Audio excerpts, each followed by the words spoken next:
Hello everyone, I'm Elena and this is Applewood Tarot. Today's video is a card comparison, where I look at various individual tarot cards to see how different artists choose to depict them and how that affects the impressions I get.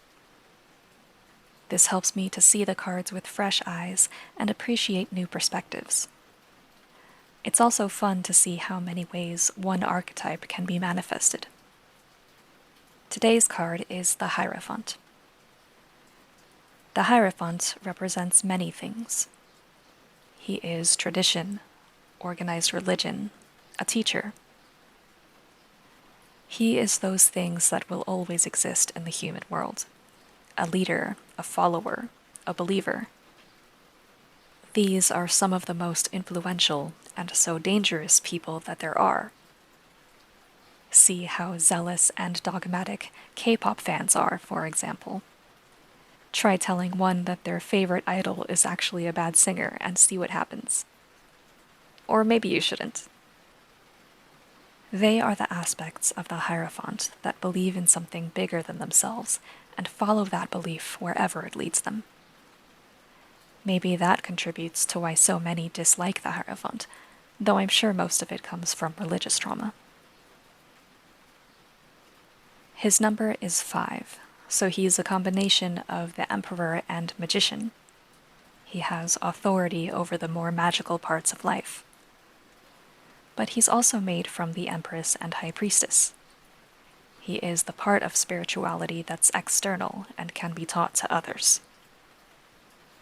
It's interesting how he's made up of the feminine and masculine this way.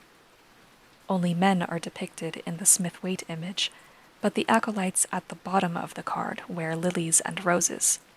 In addition to their usual associations, both are traditionally feminine flowers.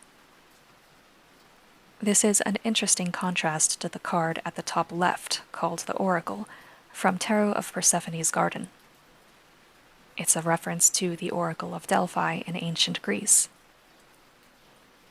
The Oracle herself was a priestess, but she was aided by priests who would help querents form their questions properly and interpret the Oracle's answers, among other things. Together they had much social and political sway. Take a moment to think about why and how this was. It may help you understand the current world a little differently. The image is beautiful. I get the impression that an at least semi-public ritual is being performed. Every part of it is purposeful and sacred. There's a feeling of purity and devotion here. These words have been used to control others, especially women, for a long time, but they don't always have to be taken negatively.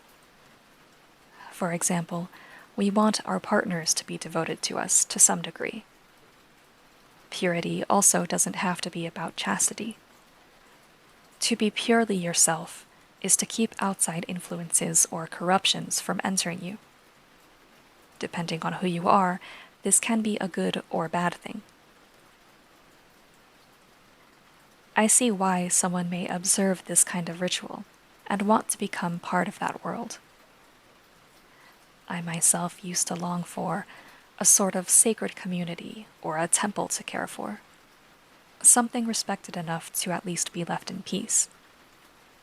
A safe place to learn spiritual truths. As of now, I don't think that's possible, but it's nice to dream. Children of Letha's Hierophant at the bottom left feels much less safe. His god is not watered down so as to be palatable to the masses. It is potent and intense, how I imagine the pagan gods were once experienced. It's intimidating, but this ensures that only the right people will come forward to be taught by him. There is a balance between accessibility and exclusivity. The keys can be symbolic of that in a way. You have access to the key, but must know where it goes and be willing to use it. Those who lack faith and dedication are filtered out by this process. Those who remain are taught his ways. I'm reminded of the Minotaur. both the myth and how it was warped from earlier religious beliefs. Dr. Carla Ionescu here on YouTube made an episode about it on her channel, The Goddess Project. I feel that this Hierophant is made from the Emperor and Magician, as mentioned earlier, while the oracle above it is made from the Empress and High Priestess. They are two different ways of approaching religion and ceremony. Neither is the right fit for absolutely everyone, as it depends on what you're looking for and what you see. Know that these are only external mysteries. There will be others you must learn for yourself. I imagine a good amount of ceremonial magic bros see themselves as this Hierophant, when in reality they're closer to the one next to it, from Nicoletta Ceccoli tarot.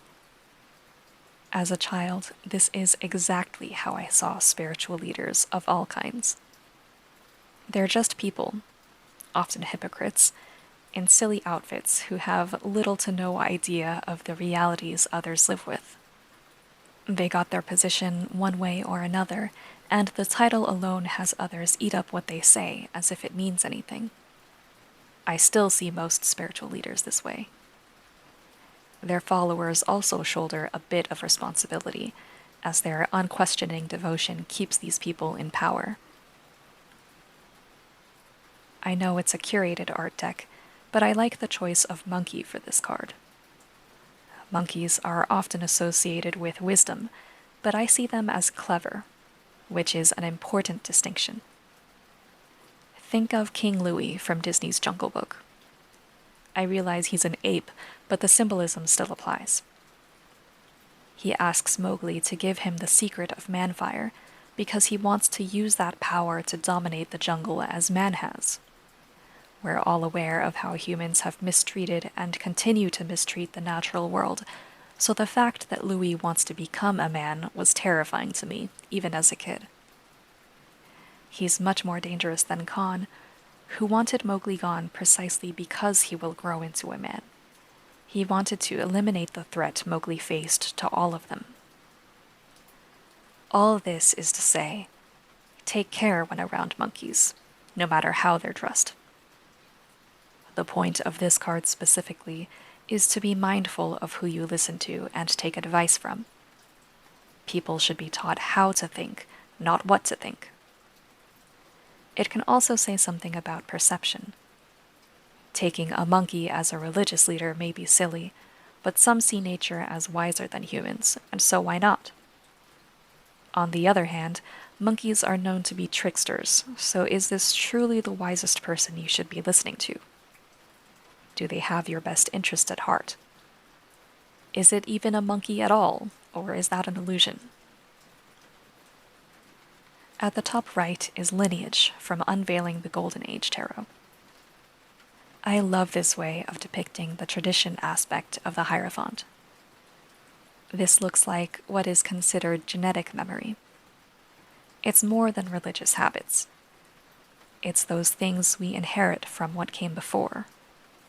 Not just what we're taught, but also what we observe and what we know in our bones to be true, though we have no experience to tell us why. It goes deeper than instinct. It's wisdom, but we don't know where it comes from. Maybe it's our ancestors or the divine, who knows? Lineage is an excellent title for this card, with a lot of nuance. Lineage is tied to inheritance, as I mentioned. What have those who came before passed down to you, and what will you pass down to others in turn?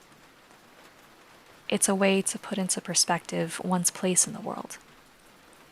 As individuals, we are only one spot on a branch of a massive family tree. Go back far enough, and we are all connected in one way or another. Yet we all seem to know when we've reached our personal roots. There are things we love and appreciate, but the feeling of home is distinct.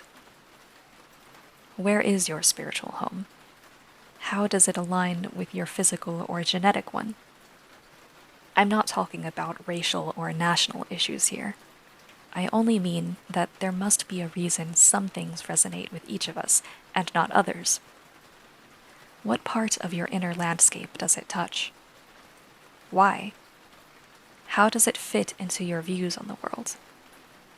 How do those play out in or otherwise affect your life? Are the things you've inherited helpful or toxic? What will you do about it?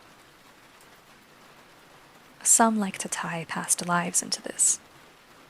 I do believe in reincarnation, but hesitate to put much focus on past lives, because it's easy to get so wrapped up in who you think you used to be that you forget to work on who you are now. Past life work can be very helpful, in moderation and when done correctly. But the point of learning from the past is to improve the present and future. It's not about the main character you once were. Blend what came before with what we know now to create a tomorrow better than any of us can imagine. These are my thoughts for right now. If you have any of your own to share about these or other cards, leave them in the comments and maybe start a discussion. I enjoy learning how others see things, and art is so subjective, we're all bound to have different opinions. Also, let me know if there are upcoming cards you want to see from decks you know I have. I'll consider featuring them in their corresponding video. With that, thank you so much for spending your time with me. May you lead by example and ensure today makes the world at least a little bit better. See you next time.